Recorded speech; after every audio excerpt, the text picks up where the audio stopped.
Hello दोस्तों, मेरा नाम पूजा कुमारी है। ये एनसीईआरटी 6 क्लास का 10वां चैप्टर है। यहाँ पर देखिए, नए साम्राज्य और राज्य। यहाँ पर देखिए, अरविंद राजा बना किरदार निभा रहा था। यहाँ पर पढ़ लीजिए।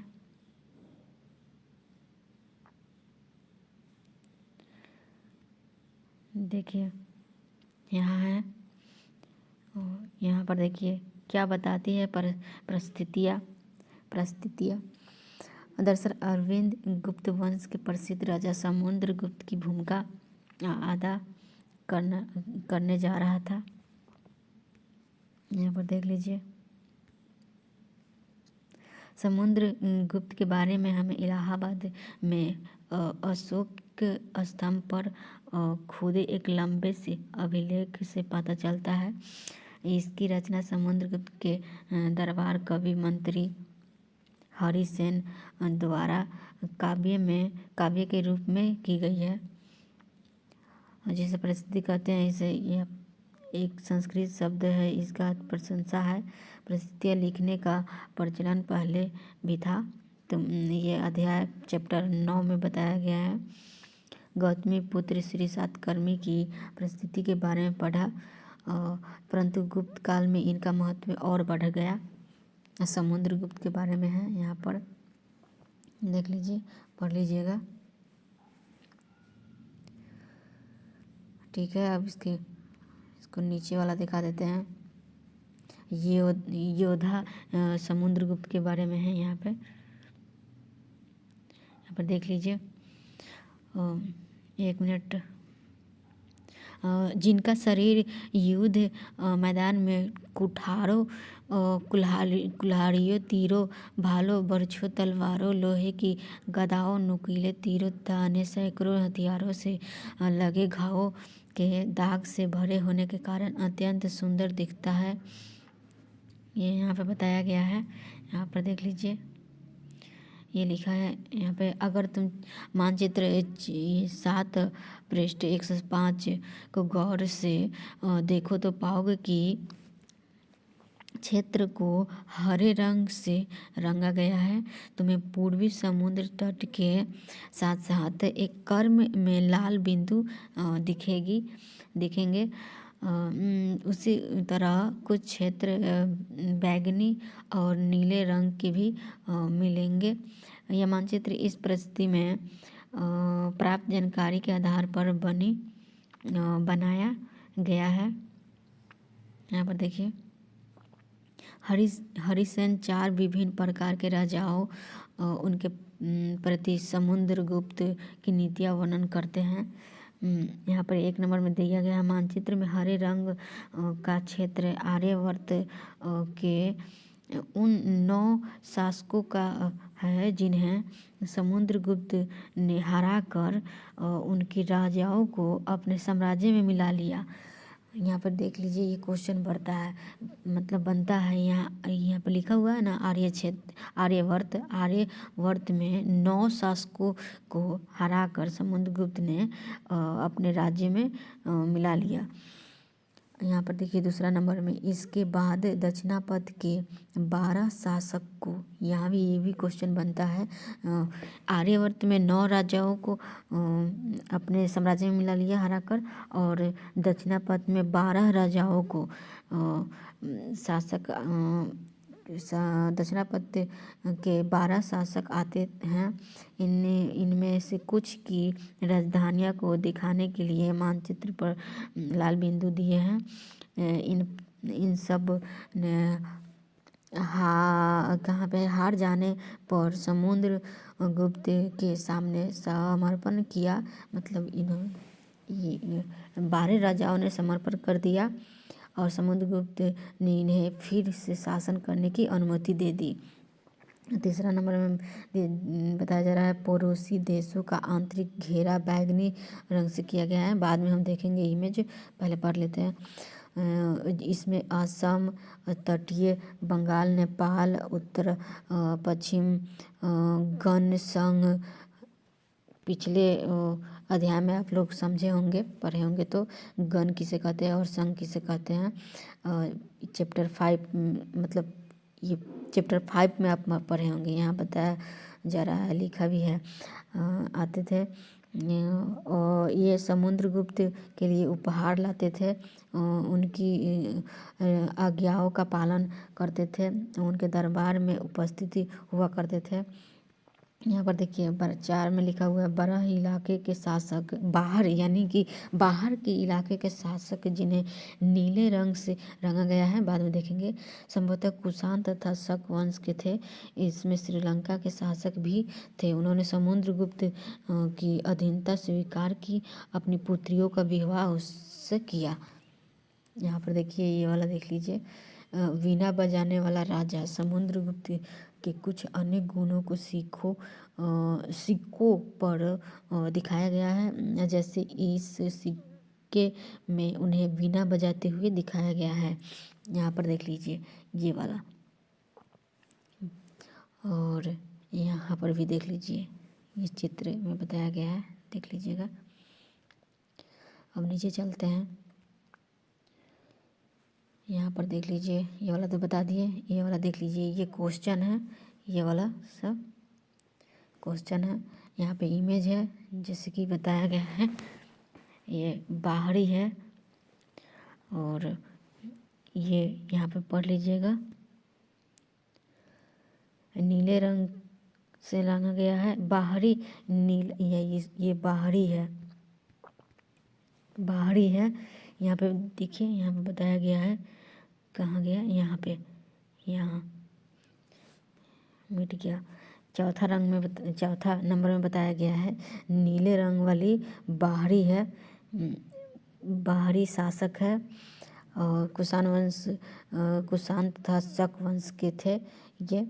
और बैगनी रंग का है, बैगनी रंग का, यहाँ पे ये बैगनी रंग का है।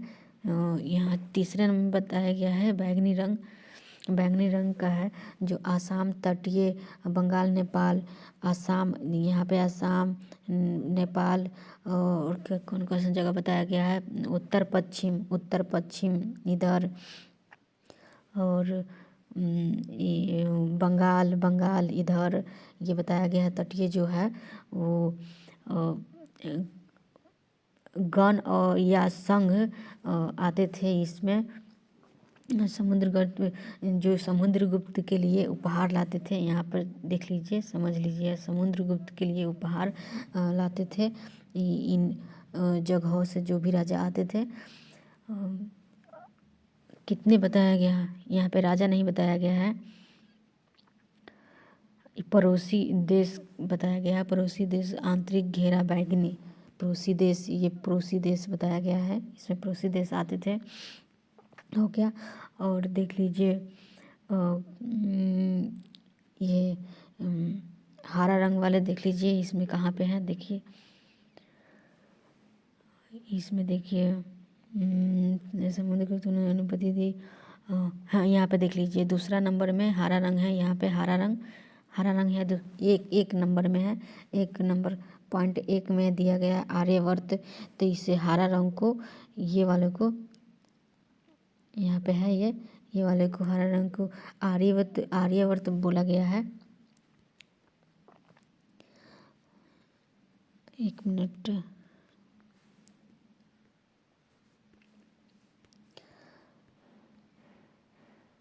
आर्यवर्त बोला गया है इस हरे रंग को, यहाँ पर, तो ये आर्यवर्त थे, ये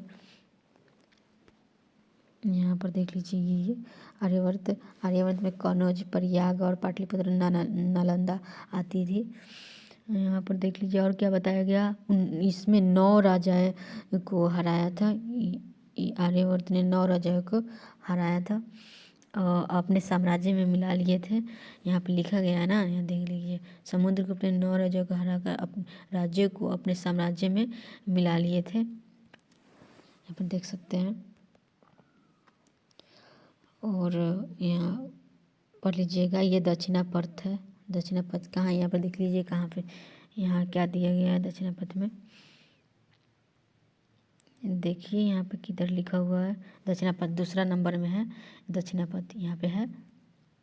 दक्षिणापथ दक्षिणापथ में 12 राज शासक आते थे। 12 यहाँ पर 12 शासक आते थे दक्षिणापथ में। यहाँ पे 9, यहाँ पे 12। तो ये इन्होंने क्या है, क्या बताया गया है, 1 मिनट। 12 शासक आते थे। इनमें कुछ राजधानियाँ को दिखाने के लिए मानचित्र पर लाल बिंदु बताया गया है। इन सब को हार जाने पर समुद्रगुप्त को समर्पण कर दिया। 12 राजा वो खुद हार कर समर्पण कर दिए समुद्रगुप्त को। और समुद्रगुप्त उन्हें फिर से शासन करने की अनुमति दे दी दक्षिणापथ में। समझ लीजिएगा, देख लीजिएगा, इसको हटा देते हैं ताकि समझ में आएंगे। 1 मिनट, समझ लीजिएगा, पढ़कर समझने में अच्छा लगेगा, पढ़ने में मतलब अच्छा लगेगा, समझ में आएगी अच्छे से। यहाँ पर इमेज को थोड़ा जूम कर देते हैं ताकि दिखाई दे। देख लीजिएगा, यहाँ पर देखिए लिखा हुआ है, यहाँ पे अमरावती है, यहाँ पे पल्लव कांचीपुरम है। यहाँ पर देख लीजिए लाल बिंदु से घिरा हुआ है। यहाँ पे लिखा हुआ भी है। यहाँ पर देख लीजिए ये वाला बाहरी राज्य है। ये पर यहाँ पर भी लिखा हुआ, पढ़ने की ज़रूरत, वहाँ पर पढ़ने के बाद यहाँ पर भी समझ सकते हैं। आंतरिक राज्य, बाहरी राज्य, नीले रंग से ये बाहरी हो गए। आर्यवर्त, ये आर्यवर्त हो गए। नगर हो गए, ये नगर हो गया, ये सब काले रंग पॉइंट वाले और रेड वाले हो गए। गुप्त वंश द्वारा जीते गए नगर है, गुप्त वंश द्वारा जीते गए नगर है। देख लीजिए, यहाँ पे देख लीजिए। अब नीचे चलते हैं, हो गया। अब नीचे चलते हैं, यहाँ पर नीचे चलते हैं, क्या वंशवलिया, वंशवलिया। यहाँ पे विक्रम संवत है, यहाँ पर देख लीजिए विक्रम संवत को, यहाँ पर देख लीजिए 58 ईसा पूर्व में प्रारंभ होने वाले विक्रम संवत को परंपरागत रूप से गुप्त राजा चंद्रगुप्त, माफ़ कीजिएगा, राजा चंद्रगुप्त द्वितीय के नाम से जोड़ा जाता है। और ऐसा कहा जाता है कि उन्होंने शकों पर विजय के प्रतीक के रूप में इस संवत की स्थापना की तथा विक्रमादित्य की उपाधि धारण की। देख लीजिए, ये वाला देख लीजिए, इसको जूम करते हैं। 1 मिनट, थोड़ा सा लंबा है, देख लीजिए। अधिकांश परिस्थितियाँ शासकों के पूर्वजों के बारे में भी बताती है। यह प्रशस्ति भी समुद्रगुप्त के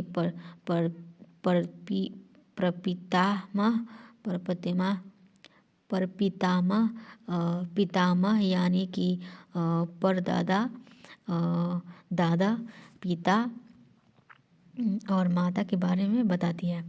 उनकी माँ कुमार देवी लिच्छवी गण की, यहाँ पर देख लीजिए, यहाँ पे लिच्छवी गण की थी। पिता चंद्रगुप्त गुप्त वंश के पहले शासक थे, जिन्होंने महाराजाधिराज जैसा बड़ी उपाधि धारण की। समुद्रगुप्त ने भी यह उपाधि धारण की। उनके दादा और परदादा का महाराजा के रूप में ही उल्लेख है।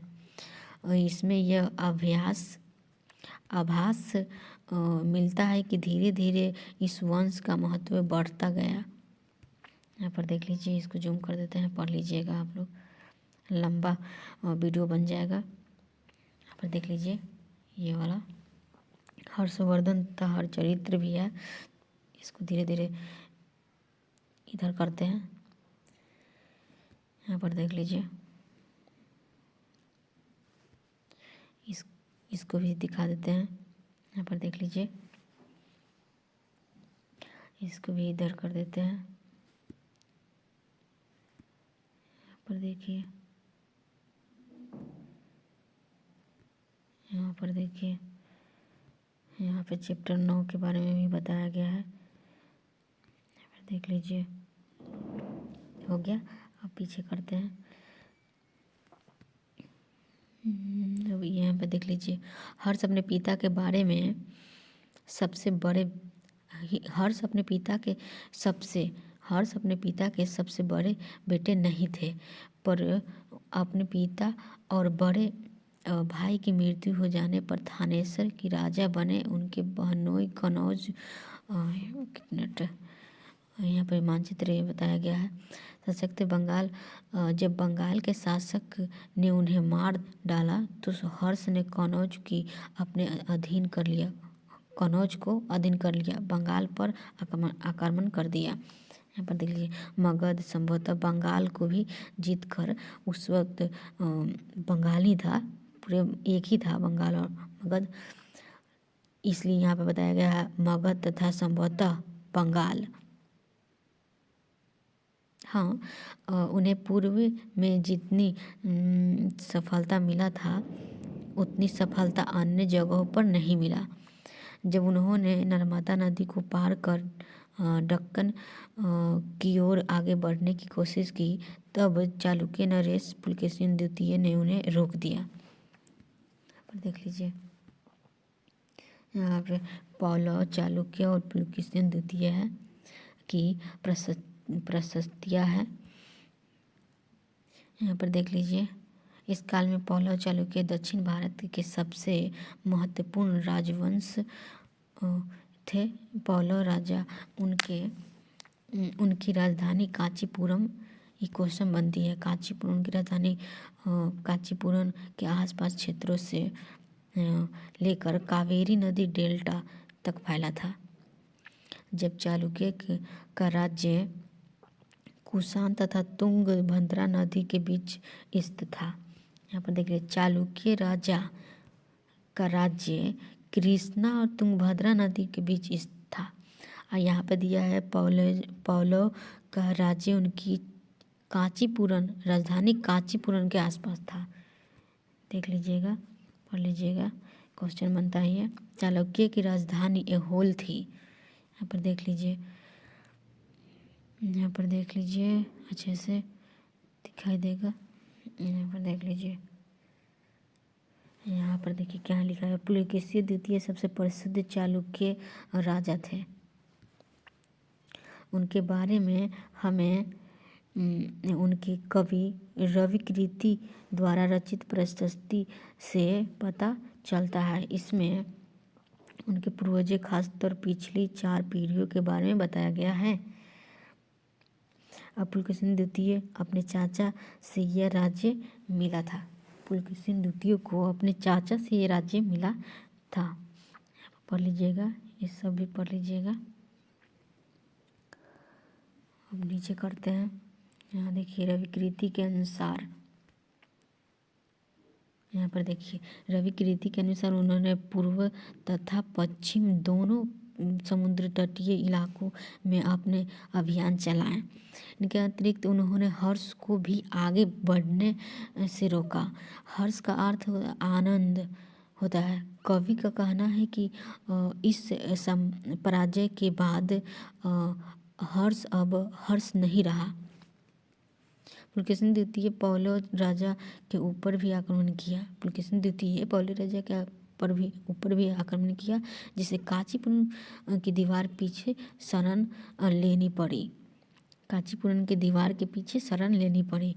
चालुक्य की विजय अल्पकालीन थी। दोनों वंश दुर्बल होते गए। अब पौलव चालुक्य अंततः राष्ट्रकूट तथा चोल वंशों समाप्त कर दिया गया। इनमें मतलब इस 7 में पढ़ोगे, इनके बारे में 7वें में पढ़ने के लिए बोल रहा है कि 7वें कक्षा में इनके बारे में और ज़्यादा स्पष्ट लिखा हुआ होगा कहानी, जिससे हम समझ सकते हैं।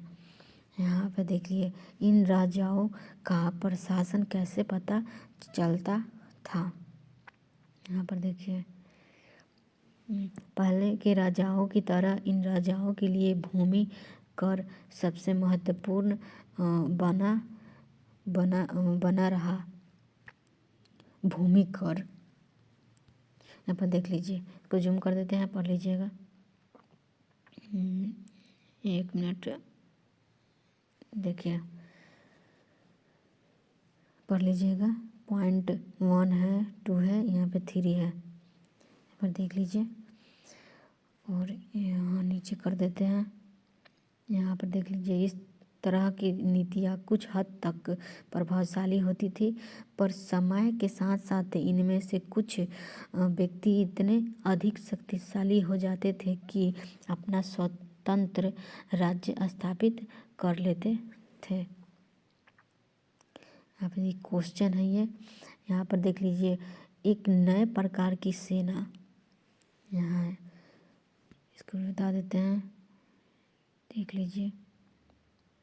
कुछ राजा अभी भी पुराने राजाओं की तरह एक सुसंगठित सेना रखते थे, जिसमें हाथी, रथ, घुड़सवार, पैदल सिपाही होते थे। पर इसके साथ साथ कुछ सेनानायक भी होते थे जो आवश्यकता पड़ने पर राजा को सैनिक सहायता दिया करते थे। सेनानायकों को कोई नियमित वेतन नहीं दिया जाता था, बदले में इनमें से कुछ को भूमिदान दिया जाता था। दी गई भूमि से ये कर वसूलते थे, जिसमें वे सेना तथा घोड़ों की देखभाल करते थे। साथ ही वे इसमें युद्ध के लिए हथियार जुटाते थे। इस तरह के व्यक्ति सामंत कहलाते थे। देख लीजिए, सामंत के बारे में ही क्वेश्चन बनता है। जहाँ कहीं भी शासक दुर्बल होते थे, ये सामंत स्वतंत्र होने की कोशिश करते थे।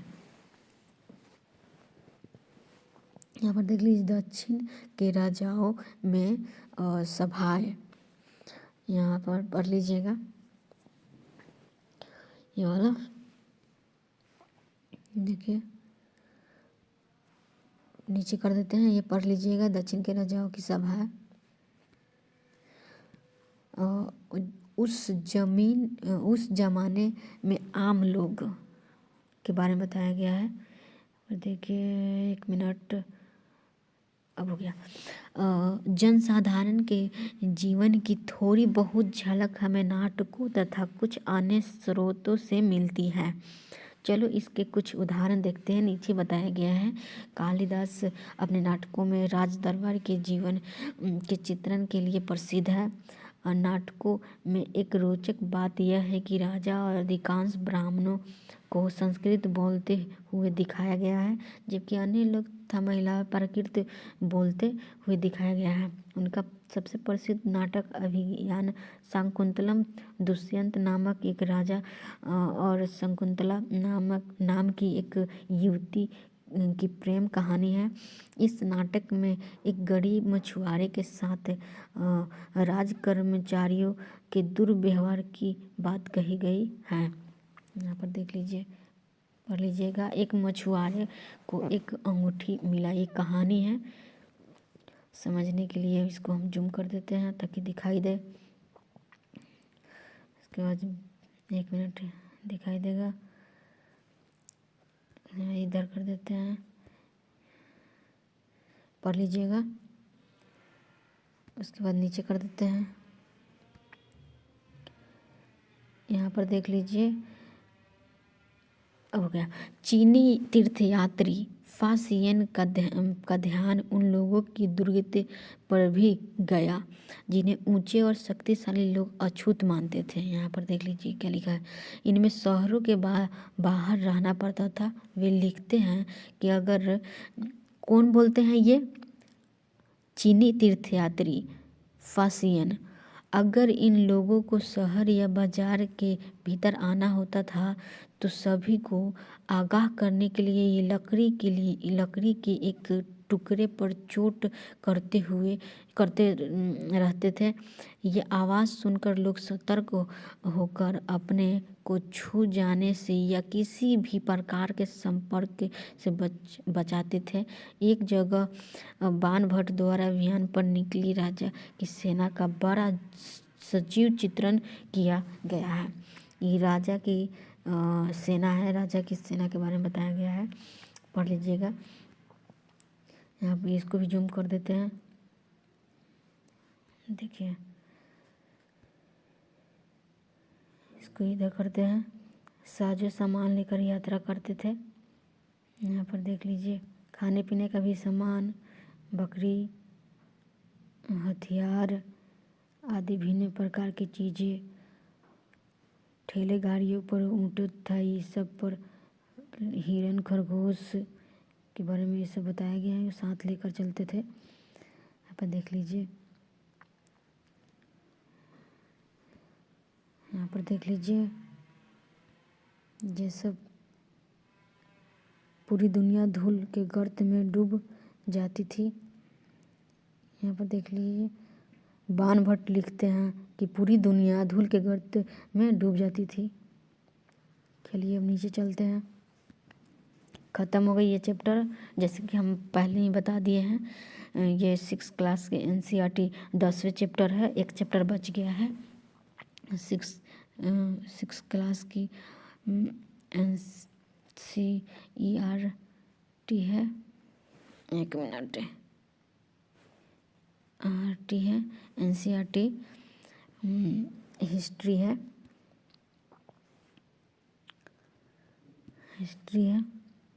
यहाँ पर देख लीजिए, इसको पढ़ लीजिएगा, ये बताया गया है समझने के लिए ही ये सब।